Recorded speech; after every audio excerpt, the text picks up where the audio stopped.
Coucou, je m'appelle Aileen Manchot, je suis romancière et ça fait une semaine maintenant que je vous lis des extraits de mon texte en cours. Je vous ai déjà lu 2 épisodes qui sont tous les deux disponibles ici en dessous. Et je vais vous lire aujourd'hui le troisième qui s'appelle Je l'ai cherché partout. Alors juste pour vous résumer un peu l'histoire jusque-là, on suit un adolescent qui s'appelle Gus, qui a 17 ans et qui rentrait un soir chez lui de son entraînement de foot. Il était à vélo, en rase campagne, quand soudain il a entendu au loin de la musique et ça l'a intrigué, il s'est approché. Et il a constaté que cette musique venait d'une fête dans une petite ferme, une fête avec des gens de son âge, mais qui lui étaient inconnus. Et il a décidé de s'introduire dans cette fête, de faire comme s'il avait été invité. Et là, il a rencontré une fille qui lui a dit qu'elle s'appelait Jude, et il a été totalement fasciné par elle. Sauf que ils n'ont pas vraiment eu le temps de faire connaissance, parce qu'au moment où ils discutaient, tout le monde a dû quitter la fête et s'enfuir, parce que les parents des deux autres, donc Jude et son frère JP, étaient de manière non attendue sur la route du retour, et apparemment donc, cette fête n'était pas autorisée, donc il fallait absolument tout nettoyer, tout faire disparaître tous les signes, et puis tout le monde s'est enfui en voiture, à mobilette, à vélo. Et donc on reprend au moment où Gus rentre chez lui à vélo et il est un peu perdu. Ça lui prit plus d'une heure, mais en mettant le cap sur les rares phares de voitures qu'il voyait passer au loin, en s'échinant sur la piste bosselée, en rebroussant plusieurs fois le chemin, Gus finit par retrouver la grande route. Ou plutôt, il atteignit une route bitumée, mais il n'avait aucun moyen de savoir si c'était bien celle qu'il avait l'habitude d'emprunter. Il connaissait bien les environs, il les parcourait souvent à vélo, mais là il faisait nuit noire, il était épuisé et confus.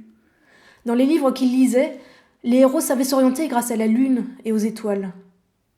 Il leva la tête. Le ciel était d'un sombre velours, bouché de nuages. Un halo de lune perçait bien la voûte au loin, mais Gus ne savait que faire de sa lueur. Il finit par choisir une direction sur la route et s'y tint, roulant sans s'arrêter jusqu'à atteindre un panneau routier. Jamais était à 3 kilomètres de là. Alors je vais dans le mauvais sens, pensa Gus. Mais au moins, si j'atteins la ville, je saurai comment rentrer chez moi. C'est donc ce qu'il fit. Il roula sans plus penser à rien et arriva chez lui vers 2 heures du matin, glacé et fourbu. Ses parents l'attendaient dans la petite cuisine.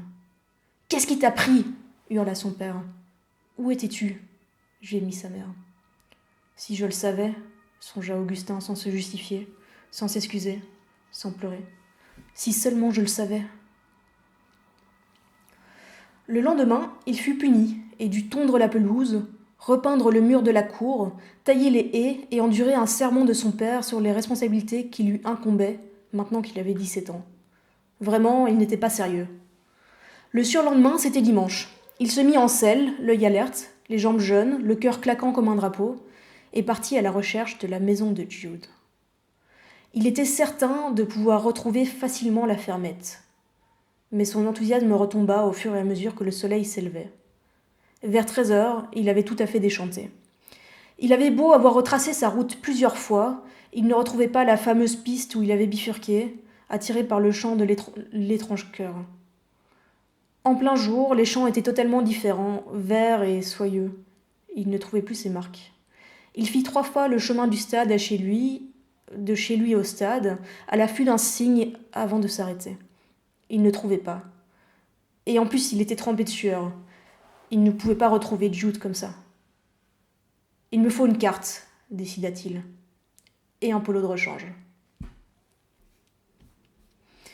À l'aube, le lendemain matin, il épila les 4 poils de son entre-sourcil pour la première fois de sa vie, rasa son ombre de moustache de près, coinça une carte des environs dans son porte-bagages, fourra un polo propre, le t-shirt de JP fraîchement lessivé par sa mère et des chaussettes de rechange dans ses fontes, puis repartit.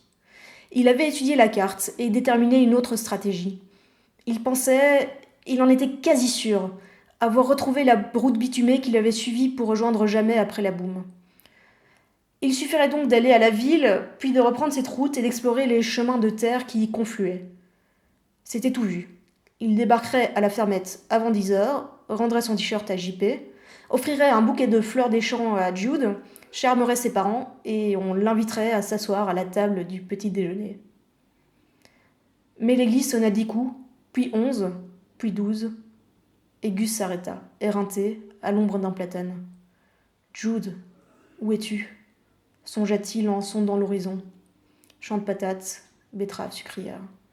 Pas de piste sinueuse menant à une fermette gardée par un chêne centenaire. Pas de JP, pas de Jude. Le jour qui suivit, il se surprit à avoir des hallucinations. Pas juste les mirages auxquels il était habitué, les flaques qui brillaient sur le bitume et s'évaporaient à son arrivée, non. Il était obsédé par les cheveux de Jude. Sa tignasse blonde et transparente et la façon dont elle accrocherait le soleil brûlant si elle était là, au bord de la route. Là, au bord de la route. Il tourna vivement la tête.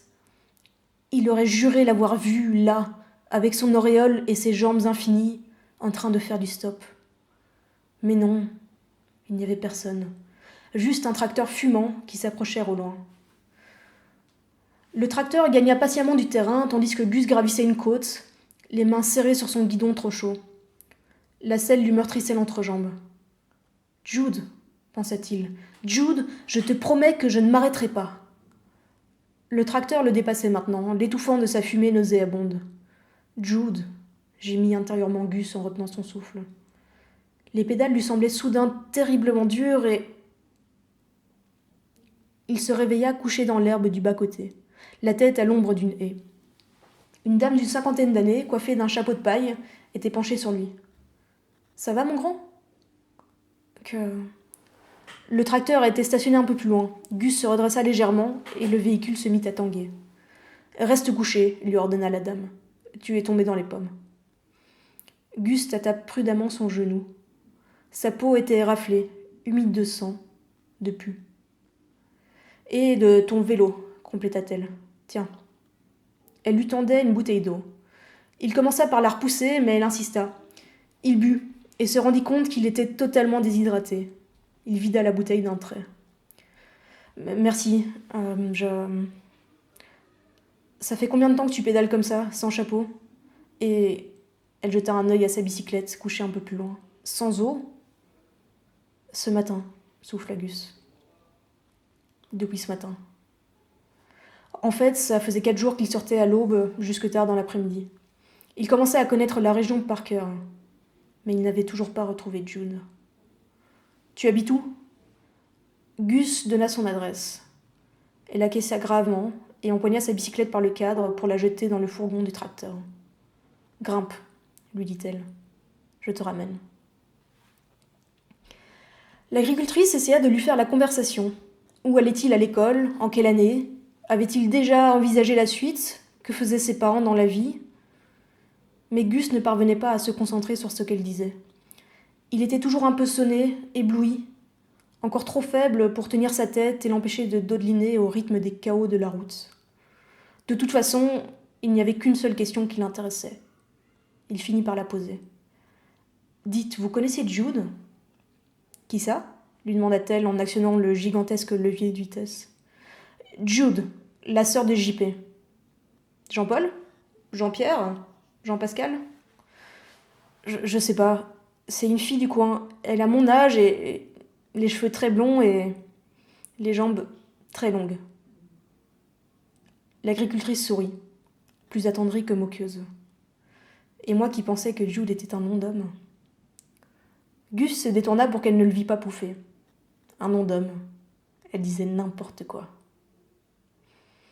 Voilà, c'est tout pour aujourd'hui, pour cet épisode. La suite bientôt. Et j'espère que ça vous a plu. Et si ça vous a plu, n'hésitez pas à partager autour de vous. Portez-vous bien.